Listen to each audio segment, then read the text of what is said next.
Alrighty, so let's get started. You know, we all know about Fernando de Leyva because of her. Christine Sjostrom is an independent researcher from Seville, Spain.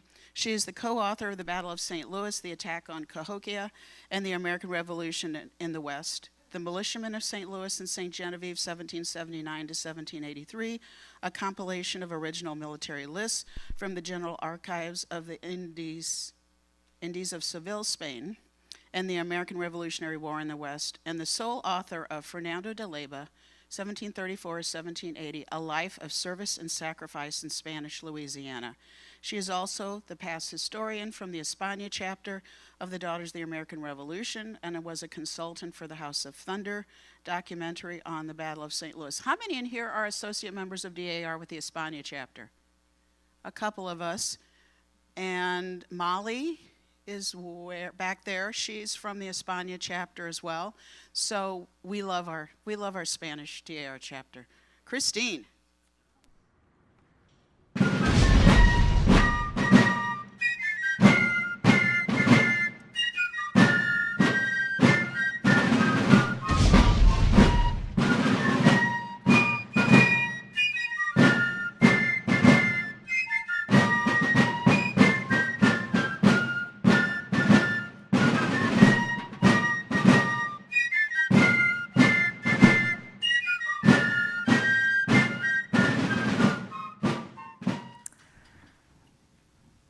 Buenos dias, bonjour, good morning. I'm very excited to be here to have the opportunity to talk about the man who defended St. Louis with valentía y visión. Valentía is valor or courage, and visión is demonstrating foresight or being innovative. And these are the words that describe the man of whom I'm going to speak today, who is the Spanish lieutenant governor who put St. Louis in a state of defense effective enough to resist the onslaught of a British-led army of native warriors that wanted to take the Illinois settlements on May 26, 1780. Let me get my list. The man who led the defense of St. Louis on that fateful day was Don Fernando de Leyva y Cordova. Now, Leyva was a captain in the Fixed Infantry Regiment of Louisiana, and at the time it was a Sold battalion, and he was one of its founding officers. And he was there, and he was for 5.5 years, he was serving in New Orleans as a commander of the 3rd Company of Fusiliers. He also served as well as a commandant of a frontier post at the mouth of the Arkansas River before requesting and being granted the command of Spain's most northern district in the Louisiana province, which is the Spanish Illinois. And as I'm sure many of you know, but I will say for the record, the Spanish Illinois was that part of the Illinois country that lay west of the Mississippi River. There we go. And the east side, when Fernando de Leyva became lieutenant governor, was in the possession of Great Britain, with 2 settlements in its jurisdiction, situated on the Mississippi's west bank. And these were St. Louis and 60 river miles below St. Genevieve. I say river miles because travel in those days was mostly by the river, and that's what was important. These inhabitants of these settlements were mostly Canadian and Illinois-born French, the first settlers having come to the west side of the Mississippi when the east side was lost to the British at the end of the 7 Years' War, and which was fought in North America as a French and Indian War. And it was there, which is here in St. Louis, that Leyva would serve as commander-in-chief and lieutenant governor from his arrival in June of 1778 until his death 2 years later in June of 1780. Now, the great distance between St. Louis and the province capital, New Orleans, made for a challenging command, and the lieutenant governor of the Illinois had 3 principal aims: to ensure that the king's dominion was loved and respected, to administer justice promptly and fairly, and to protect and expand commerce. Now, Fernando de Leiva's special instructions when he arrived was that he was to promote immigration of Acadians and other Catholics from the British territory because they wanted to increase the number of inhabitants, to induce settlers to farming as opposed to trade and commerce, and especially the production of hemp and flax, and to win the goodwill of the Indians, of the native tribes on both sides of the river, those who were living in what became the Spanish territory, traded with the Spanish and were friendly with the Spanish, but also those on the British side. It was very important. So the fact that when Leiva arrived in the Illinois country, the American Revolution was in full swing, and it made for a unique command that his predecessors, it was different for them. So for Leiva's special instructions also ordered that he was to endeavor to learn about developments of the war on the British side of the river, observe secrecy in any communication with American leaders, and if anything important came, he was to send an express courier down to New Orleans, and he was to grant sanctuary to anyone, including British subjects, seeking protection of Spain, which was the policy that Spain always had, and it was followed. Now, Spain was actively, though covertly, supporting the American cause at this time. And arms, munitions, material for uniforms, blankets, medicine, quinine, had just arrived from Spain when Leiva was coming up to the Illinois. So his very first duty as he journeyed up the river to his new destination was to take under his cover and under the cover of the Spanish flag so that the British would not search the boats as they went past the British posts, which was aid that the American agent in New Orleans had purchased for the Continental Army. Leiva took up the first of 5 shipments that would go up that year. Thus it was with valentia, courage, that Leiva took on this new assignment, knowing full well that his support for the rebelling colonists might put himself and his family, because he had a wife and 2 young girls, in a dangerous position. And imagine then the courage he must have needed to tell his wife of his new destination. And he would later say of her extreme unhappiness in the Spanish Illinois that she with much effort came to this exile, if only to secure in this way the opportunity of returning to Spain. So one would think that because of the great distance from the eastern seaboard where the revolution had originated and the great battles were being fought, that the war was not felt in the Illinois country. But indeed, many came west to escape the war. But it was not this case at all, and it made Leiva's command all that much more difficult.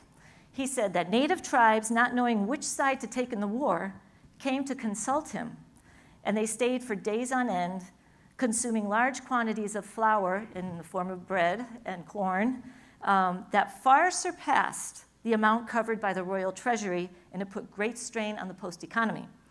And it was very important now, important more than ever, to control contraband trade so that the British could not enter the rivers and influence the native tribes in Spanish territory. And Leiva would severely persecute the offenders.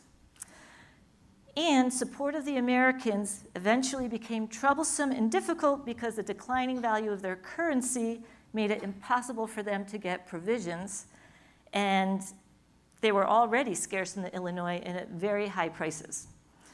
So Leiva would use every means possible to try to manage these issues. But who could imagine that the violence of the war would actually reach the Illinois country? Well, it did. And it was defending the Spanish Illinois settlements from the British-led Indian attack that took place on May 26, 1780, and precisely Leiva's preparation for and defense from this attack, where he would demonstrate valentia y visión.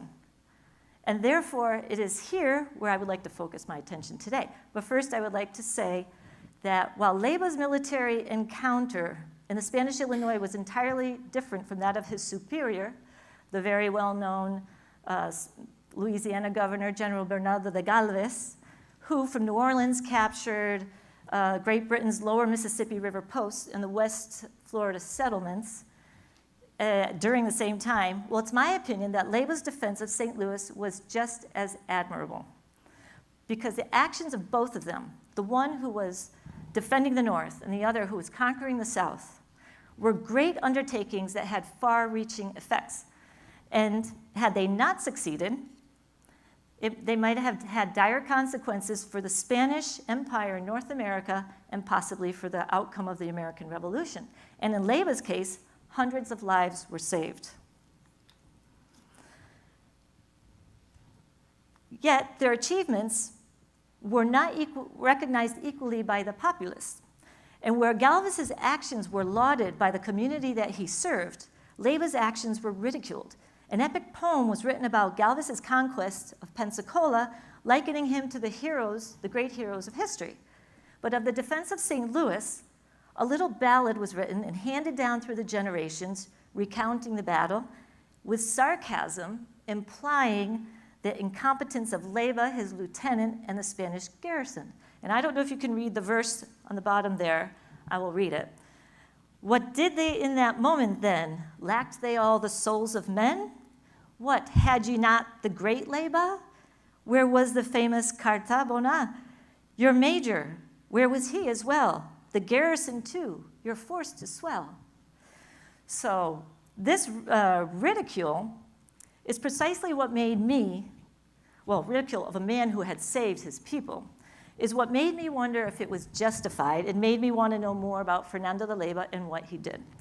And so my interest in researching from primary sources about Leyba and his defense of St. Louis.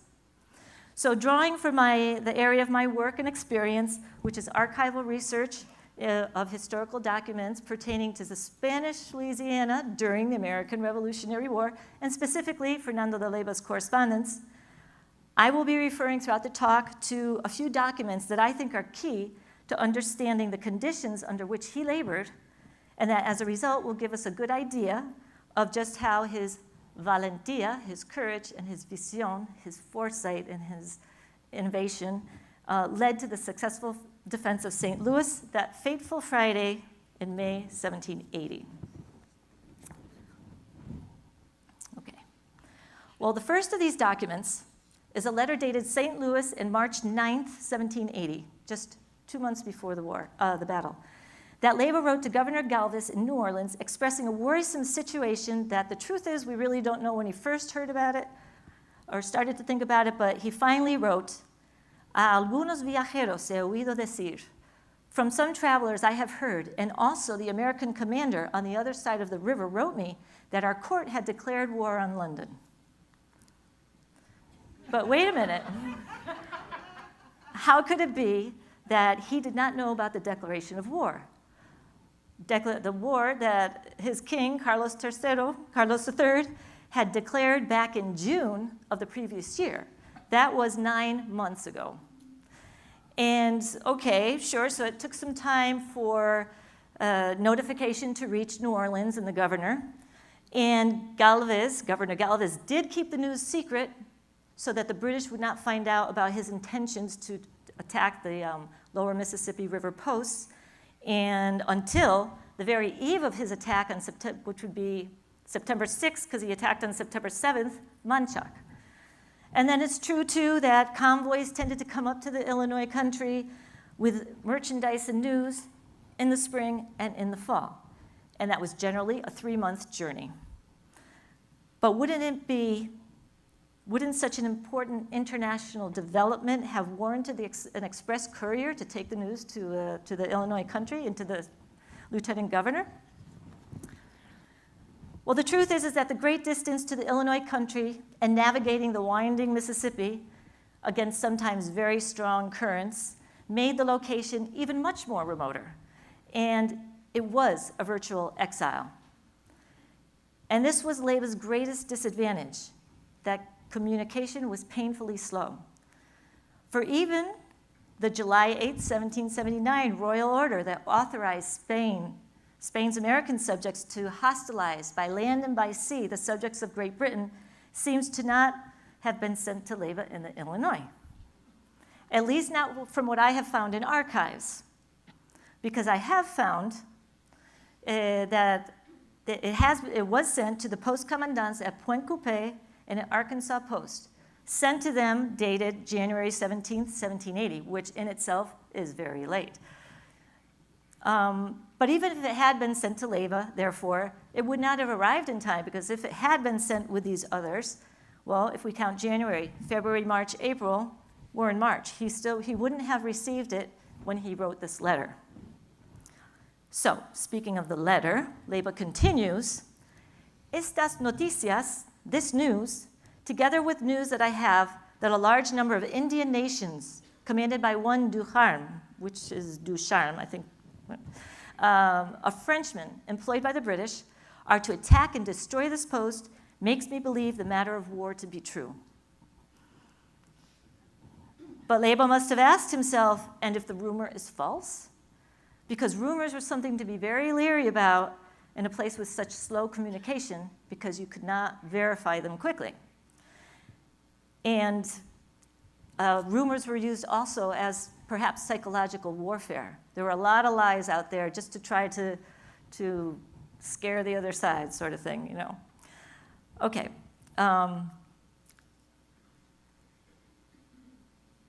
But back during Leyva's command at the Arkansas, this is an example of using this warfare. Well, let's see if it's an example. Back during Leyva's Arkansas command, he was advised by the then Louisiana governor, Luis de Unzaga, in reference to rumors of a native uprising against the Spaniards. He said, "Every day, the natives bring 1,000 novelties that are nothing more than the product of their superstitions.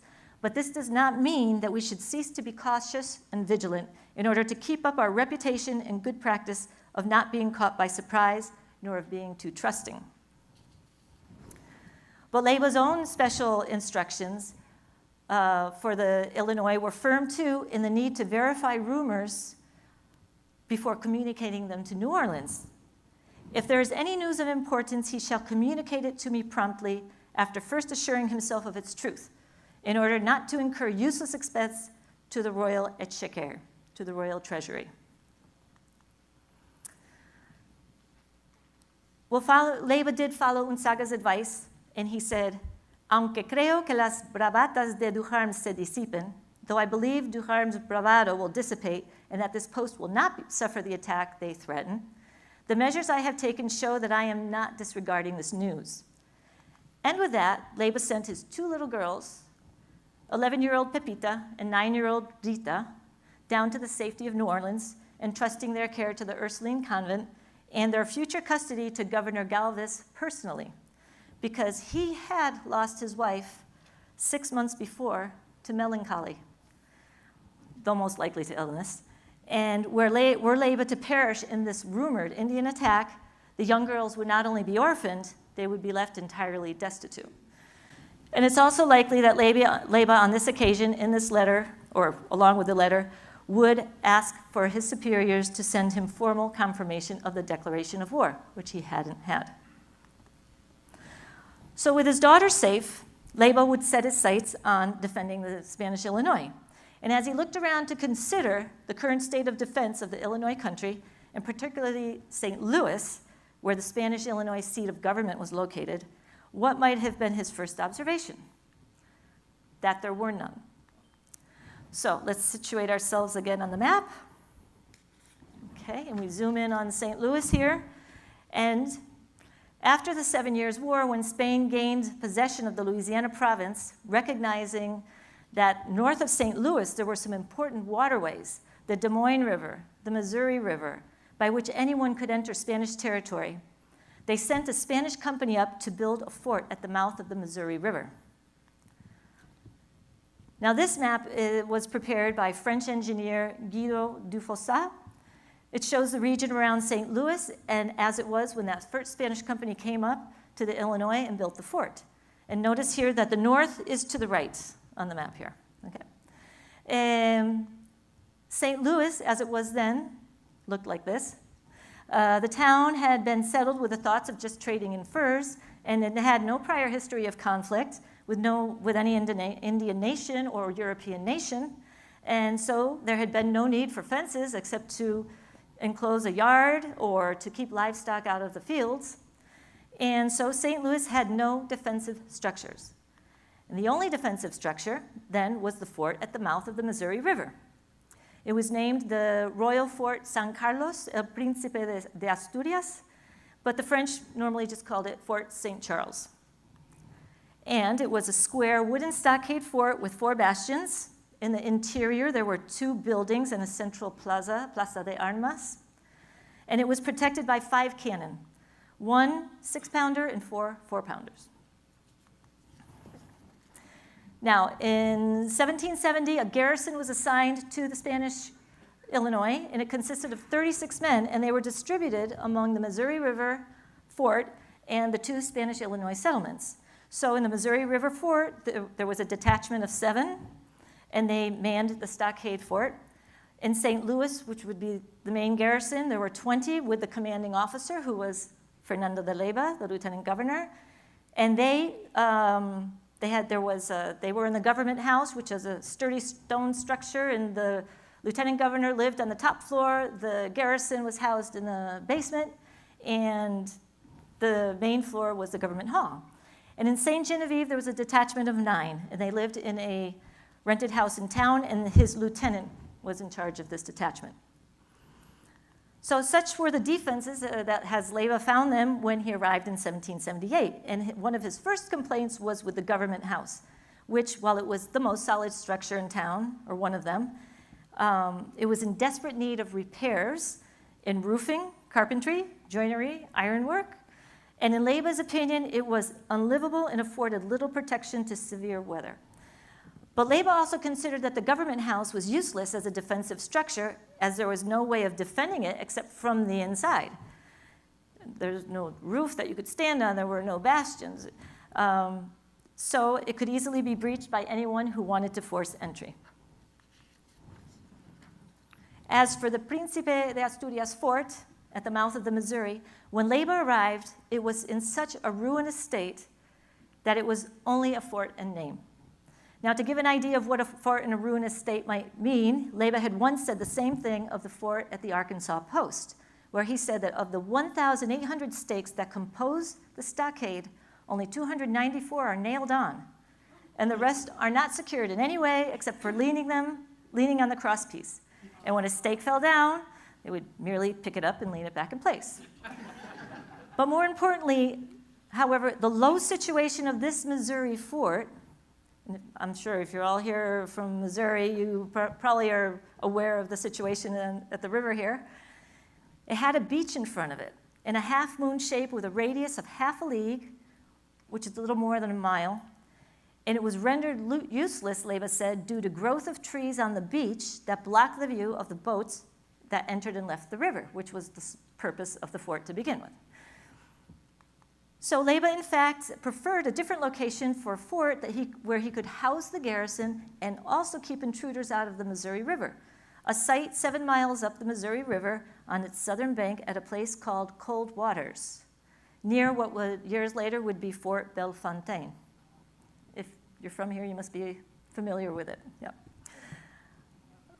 Okay, the fort would be built, in his plan, on a great monte de piedra, or a hill of stone, with a steep incline from the riverbank to the top, which made it difficult for any enemy to access, and where there was a quarry that would make construction of a stone fort easy and inexpensive. And it was a place that he thought could become important for a future settlement. So Leyva projected a new defensive system where the Spanish Illinois government and the main part of the Spanish garrison could be at Cold Waters. So the arrow there in gold is where the lieutenant governor would be. And he would have detachments at St. Louis and St. Genevieve, with a small stockade fort built at the mouth of the Des Moines River, which is much further north, to extend control of the waterways further north. And for this, he would need a total of 200 men and 3 bateaux in order to communicate between the sites. So Leyva's proposal reflected his visionary mindset, envisioning a long Spanish presence in the Louisiana Territory, where stone buildings would far outlast wooden structures, where a much larger expanse of territory would be necessary to be controlled, and where a sizable troop would be needed to defend a growing population. So he submitted his proposal to Governor Galvez, who rejected it, citing the large amount of funds and the number of men that this project required. But not only was Galvez not authorized for such expenditures, but he no doubt was considering an attack on New Orleans to be more likely and more important, and so he could not spare any troops. Leyva, however, was feeling just as vulnerable to attack, just as much as Galvez was. His support of Clark's men was well known by the British, which made him just as much a target as the Americans. Because on the arrival of George Rogers Clark and his Virginia militia to Kaskaskia in July 1778, 1 month after Leyva had arrived at the post in St. Louis, the Revolutionary War came to the upper Mississippi River Valley.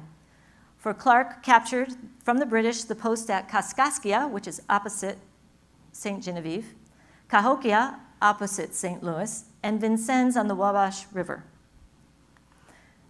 And that same winter, a few months later, the British Lieutenant Governor Henry Hamilton and an army of native warriors descended from Detroit to recapture the Americans at Fort Vincennes, with plans to recover Kaskaskia in the spring as soon as the weather would permit. So Leyva knew that the Spanish settlement was also at risk, for he understood that the natives tended to attack where it was easiest. And he considered that Clark at Kaskaskia was well protected by a fort with a stockaded fence with 190 defenders and 7 brass cannon was a harder prize to attain than St. Louis, where apart from having no decent defensive structures, was defended by only 16 men, including the drummer, and of the 200 militia of the town, only 40 who could bear arms were actually on hand because most were away hunting, trading on the Missouri, or down in New Orleans doing business. To Leyva's comments in this regard, Galvez replied, "I am infinitely sorry that I cannot come to your aid and hope that your zeal and activity will overlook no means by which you may avoid confrontation, and that in the case that Hamilton tries to attack you, you will know how to handle yourself in such a way that preserves the honor of the arms." A very honorable and glorious sounding response. However, there could have been no solace in knowing that he was not going to have reinforcement. And it was a response that was so categorical that Leyva, now in 1780, didn't even ask for reinforcement. To the contrary, in the same letter, Leyva continued, in this March 9th letter, he said, "Si el ataque fuere cierto, if the attack is true, I shall proceed as my limited knowledge dictates. Neither Indians nor British will take possession of the post without paying for it dearly." And with that, Leyva set out to take measures to put St. Louis in a state of defense. So certain improvements that Leyva had made the year before that were approved after the fact by the governor, but they were approved, would be of the greatest advantage now that attack loomed on the horizon. He had created a cavalry company of 50 men. He had finished the St. Genevieve-St. Louis road by which the two towns could aid each other in an emergency. He had bought a barge for the royal service from funds that he'd obtained from the sale of confiscated contraband. And in early April of this same year, or of 1780, Leyva brought from the Missouri River fort, which was now completely ruined after a harsh winter, the 5 cannon that were at risk of being carried off by British allied natives who, according to the corporal who manned the fort, were rumored to be on their way to St. Louis. And so for this, Leyva used funds from the royal treasury, and he employed 50 militia to go out and bring the cannons and the equipment to St. Louis. Now more rumors reached Leyva from hunters on the rivers that the natives were on their way to St. Louis. And this prompted Leyva now to take action, and he called an assembly where he presented a plan for the defense of the town. Having realized from the very beginning of his command in Illinois how susceptible the town was to attack, taking on now even greater dimensions now that war was playing out right on the other side of the river, Leyva had thought of a plan to fortify the entire town with 4 stone towers built at its extremes on the north, south, east, and west.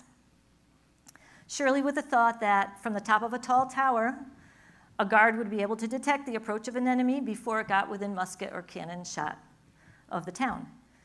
But four stone towers is a pretty unique idea. And the reason for Leba's choice of 4 stone towers and that were round can only be speculated upon. But one of the more interesting suggestions is that Leba modeled his towers on the watchtowers that populate the Andalusian coast, which is the coast of southern Spain. And you may have seen them if you've traveled or been on a cruise and you've passed the coast of Huelva, Cádiz, Málaga, Granada, or Almería. Well, these towers were built in the 16th century to defend against Berber sea pirates. Yet Leba had a great personal handicap, and that is he was reluctant to spend from the royal treasury based on a rumor. Therefore, to avoid any cost to the government, he called an assembly of the townspeople where he laid before them the situation, and that was on the eve of being attacked by an army of British and natives and a town open on all sides with too few people to face the fury of such an army. So he managed to convince the townspeople to carry out his plan and to provide all the money and labor they could afford for building the towers, almost matching from his own pocket their contribution and collecting in all 1,000 pesos, Spanish dollars. And the first stone of the first tower, built on the west side of St. Louis on a hill behind the church where it commanded a greater part of the countryside and afforded protection to the central part of the town, and especially the government house and the church, was blessed. This first stone was blessed by the parish priest on April 17th, 1780. Now, what must have been Leba's dismay when he found out that only one tower could be built? For when the first tower was nearly finished, he ordered work on the second tower. So they dug the foundation, and when they were going to lay the first stone, he started to calculate the expense, and he came to the chilling realization that they could not afford to build anymore. For yet another disadvantage was the poverty of the people under his protection. So construction of the one tower continued, and the month of April passed without incident, as did the first week of May, until the night of May 8th, when Leba was awoken by a messenger from the north. And a second very telling document is the letter that Leba, in consequence, dictated, for he was too ill to write the letter himself, and directed to St. Genevieve with news of a midnight message. Leba tells that a man named La Fontaine from the Iowa River, 120 leagues away, and I'm using the French league here, which is 2.4 miles to the league. So that would be about 300 miles, almost, arrived at midnight, having left on Thursday, May 4th. Well, Thursday the 4th. That an army of savages by whom we are mutually menaced is at the Rock River, composed of 900 men, of which there are many British and Canadians who will be here in a few days to undo this country. Now, this is the first real sighting and the best verification yet of the rumor, now to be acted upon. So now Leba knew the size of the enemy, its composition, and their route, with St. Louis to be attacked first, and no doubt the fact that the greater part of the army were native warriors struck fear in the souls of all. So analyzing his current situation, he now knew that the enemy consisted of an army of 900 British-led natives, including some Canadians and British regulars. And how long would it take them to reach St. Louis? Well, if the enemy was approximately 120 leagues away when sighted on May 4th, and supposing that an expedition would travel at a rate in good weather of about 7 or 8 leagues per day, then the least time it would take them to get to St. Louis would be 15 days. That is May 19th. So now he would consider the men he had to defend the fort. Well, he had his own army, the St. Louis garrison, plus the Missouri River Fort men detachment would total about 27. The rest were down in St. Genevieve. St. Louis militia of about 107 infantry and 50 cavalry would give about 220 militiamen, but were they in town? I think a lot of them were absent as before, trading, hunting, down in New Orleans. So what area did he have to protect? Well, he had to protect the town, which was an area of about 1.2 miles by 0.2 of a mile, because it was a very long, narrow town, and the common fields, plus a population of 392 women and children, plus 58 other men, who would be the elderly and enslaved blacks who were not in the militia count. And this information is from a census that Leyva had taken 5 months before at the end of 1779. And he would take into consideration his existing defenses, which was the government house with all its disadvantages, as mentioned before, and the tower, which was still incomplete. So certainly Leyva would have considered dissuading the enemy with presents. However, he did not have enough presents for his own allied nations, much less to have presents for enemy warriors coming down. And he was also approached by the American commandant at Cahokia, on the other side of the river, Colonel Montgomery, who tried to persuade him to join forces and meet the enemy in the field, for which Leyva was to provide 100 men, boats, arms, artillery, and ammunition, plus provisions. So, while Leyva admitted that this plan had its advantages, he decided against it. And no doubt it was the large size of the enemy army and also the need to keep men in St. Louis to defend the town that, made him take this decision. But the measures that Leyva did take are known from his official report to the governor, a 19-page report, which tells the whole story of the battle. And note again by the penmanship here that Leyva did not write the report himself, being too ill and relying instead on his French secretary. And therefore, these documents are not in Spanish, where they should be because they were official Spanish documents. However, they were in French because he had to rely on his French secretary. So from this report, we know that he immediately ordered up reinforcements from St. Genevieve, these being the Spanish detachment that was stationed there, which at the time were his lieutenant, a sub-lieutenant, and 8 soldiers. And they were to come up in 2 boats, together with the militia detachment of 60 volunteers. And we must keep in mind that St. Genevieve was also menaced, and that its population was about 152 men capable of bearing arms, which are men between the ages of 15 and 50. And this would leave the town with only about 90 men. Note, too, that these militia were volunteers, not expecting to be paid for this extraordinary service, extraordinary service. These men were to bring with them, too, all the swivel guns that they might have at the post and 20 days' worth of rations, which would take them to the end of the month. So to increase his number of defenders, Leyva also called in men from the forest, up to a distance of 20 leagues, which would be almost 50 miles. They were to be fed and housed by the inhabitants of St. Louis. And with this, Leyva was able to increase his numbers by 1/5 to approximately 300. Now, this is a number that Leyva gives, which makes me think that a lot of those militiamen were not in town, because otherwise it wouldn't calculate that way. Okay. He then organized surveillance, consisting of 2 reconnaissance parties to detect the approach of the enemy.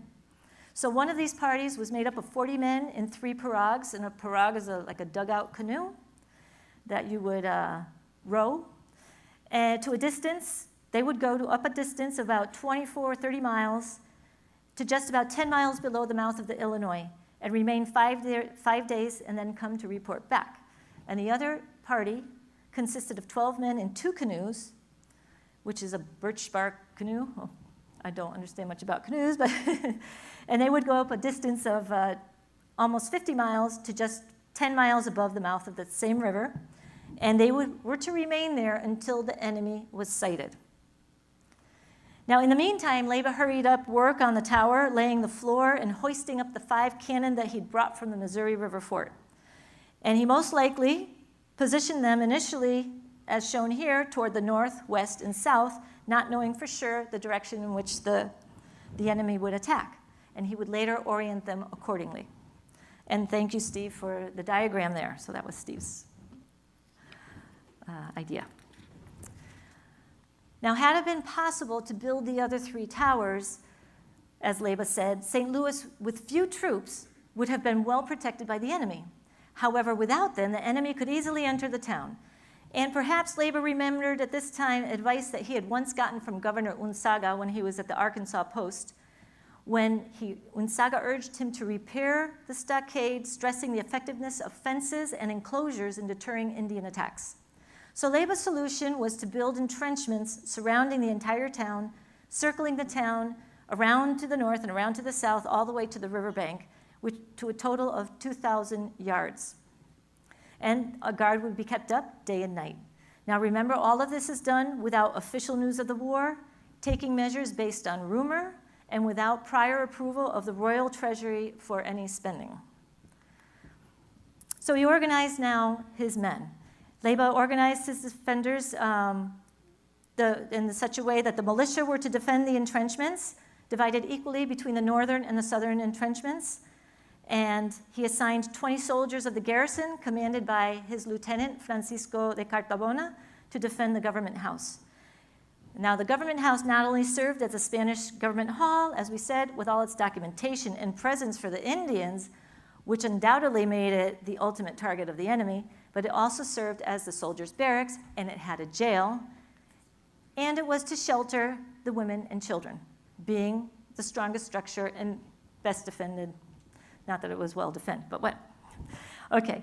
And Leba himself, with the rest of the soldiers of the garrison, which would now number about 16, since the other 20 were in the government house, plus 6 hunters known for their good aim, were to fight from the tower where Leba would command the artillery.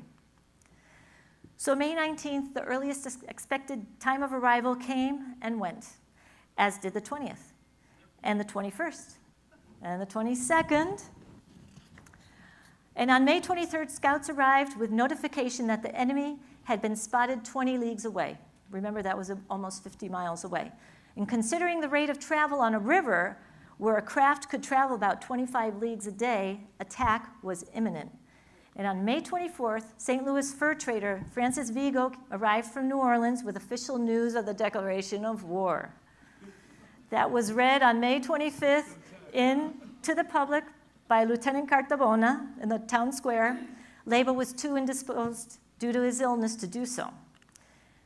May 26th dawned with still no news of the enemy. Leba held court. He ruled on a civil matter, while farmers and slaves tended to crops. Work continued on the tower, and other St. Louisans went about their day until 1 p.m. when a guard from the north entrenchment sounded the alarm.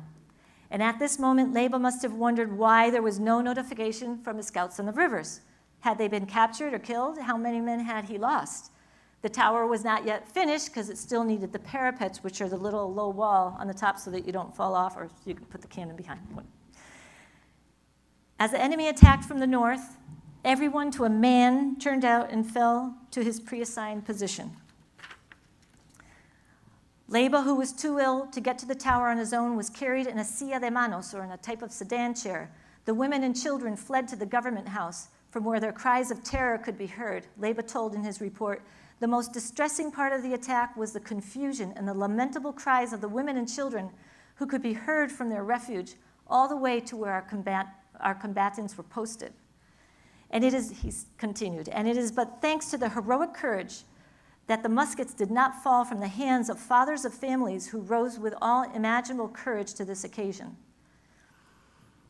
Well, when the attackers came, they found the town so well defended. The entrenchments, the large number of defenders, the cannon fire from the tower were entirely unexpected and caused the enemy to desist in their attempt, and the natives took their fury to the fields. And Leba told, "Our enemies, seeing that they could not force our entrenchments on account of our vigorous resistance, spread out across the country, where they discovered a number of inhabitants and slaves who were out planting corn. They ravaged the countryside, killing and mutilating all that they found, oxen, cows, horses, pigs, and chickens, and doing the most terrible damage. But what was most pitiful," he continued, "and most lamentable is that they massacred many of our people who were busy working in the fields and unable to reach the entrenchments in time. The list of the unfortunate ones who have perished and of prisoners taken is enclosed," and this is the list of casualties. "Notice the number of prisoners taken on the river, 46. Some of these men have been identified as belonging to cavalry militia, several were traders, and many were canoemen." So after the attack, the true damage was assessed, and Leba made the official tally of casualties, and he wrote with great heartache in his report, My governor, you can never have seen a like spectacle so heartbreaking as to bring your paternal heart to tears. It was an affliction, a general consternation to see these poor bodies cut to pieces, bits and pieces, their entrails ripped out, their limbs, heads, arms, and legs scattered across the fields. What a spectacle of horror, my governor. Recounting this to you, I am afflicted with the most bitter sorrow. As the enemy retreated with their scalps, prisoners, and a number of livestock, the militia wanted immediately to go in their pursuit, yet Leyba feared an ambush, which was a tactic often used on the frontier. The well-known case is that which happened in 1782 when British loyalists and native warriors attacked the American settlers at Bryan's Station in what was then Virginia, now Kentucky, and the settlers managed to get to the safety of the stockade. But when the assailants retreated, a party set out to pursue them, supposedly to a rally cry of one of the more hot-headed of the settlers who urged, "Them that ain't cowards, follow me." Daniel Boone, one of the leaders of Bryan's Station, called for calm and to await for reinforcements. But the party left only to fall into an ambush in which 7 Americans were killed and 10 were wounded. Daniel Boone lost a son that day. So aside from Leyba's suspicion of an ambush, he could not leave the town unprotected, and he feared a second attack because they had heard of the expected arrival of Langlade, who was mentioned the other day, and he thought that the enemy might regroup.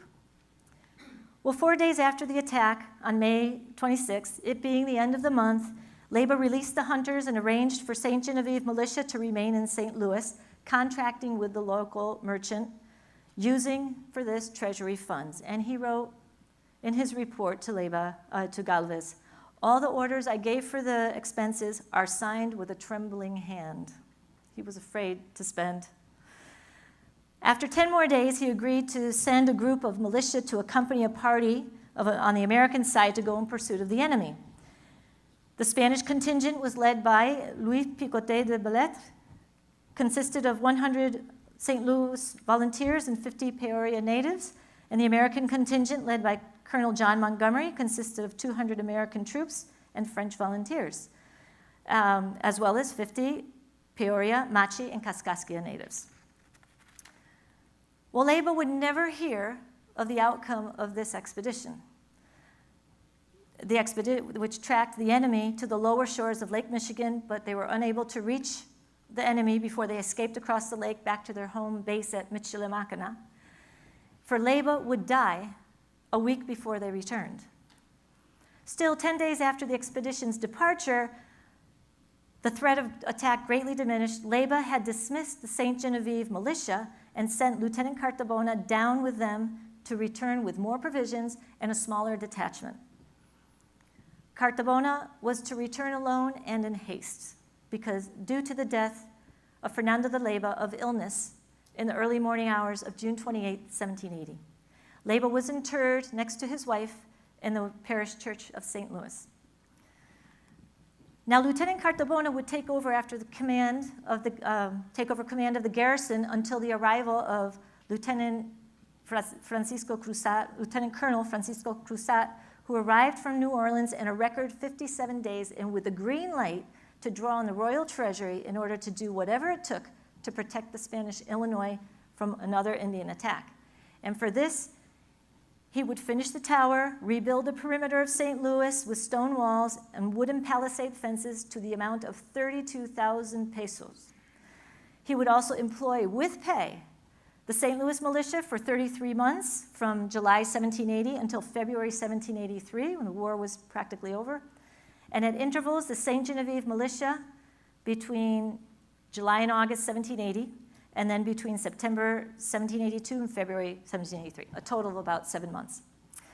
En fin, all in all, despite the disadvantages of a command that was remote, unprotected, and exposed, with a small garrison and few resources, where his own government was unwilling to spend or send reinforcements, or couldn't, even in times of war, and despite his own personal misfortunes, Leyba was able to carry out one of the most important operations of the American war in the West, the defense of St. Louis.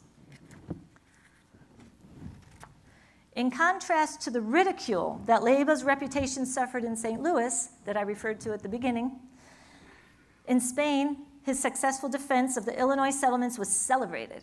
Leyva was awarded promotion to the rank of lieutenant colonel and Lieutenant Cartabona to the rank of captain, and the battle was written up in the Madrid Gazette. But it was forgotten soon after, whether because Leyva's victory meant no territorial change to the Spanish Empire, or because it was just an event that took place in such a far, far away land. Even today, it is not found in any school books in Spain.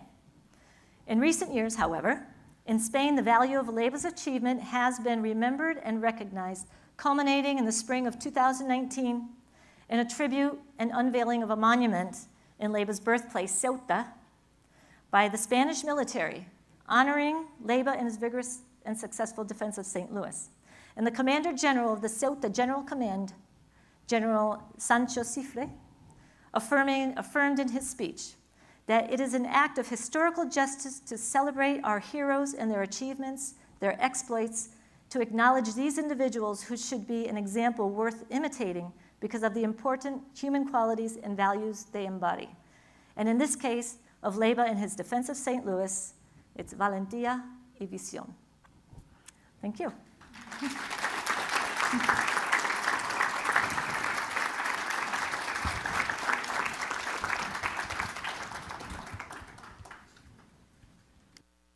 Do we have any quick questions? Or was that so thorough? Oh? Okay, we're going to make it quick, since I stole some time at the beginning. Do we know what illness Leyva died of?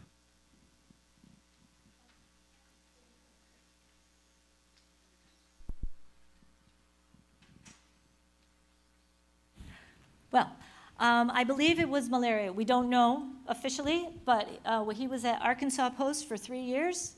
And Arkansas Post is mosquito infected, very famous for its mosquitoes and malaria. And there are a lot of documentation and things written about that. And so he had recurring fevers when he was at Arkansas Post, so we're assuming he had malaria. And the reason he left that post was because of illness. He went back down to St. Louis, and when he recovered his health is when they sent him back up to a frontier post, well, up to St. Louis. There's one more over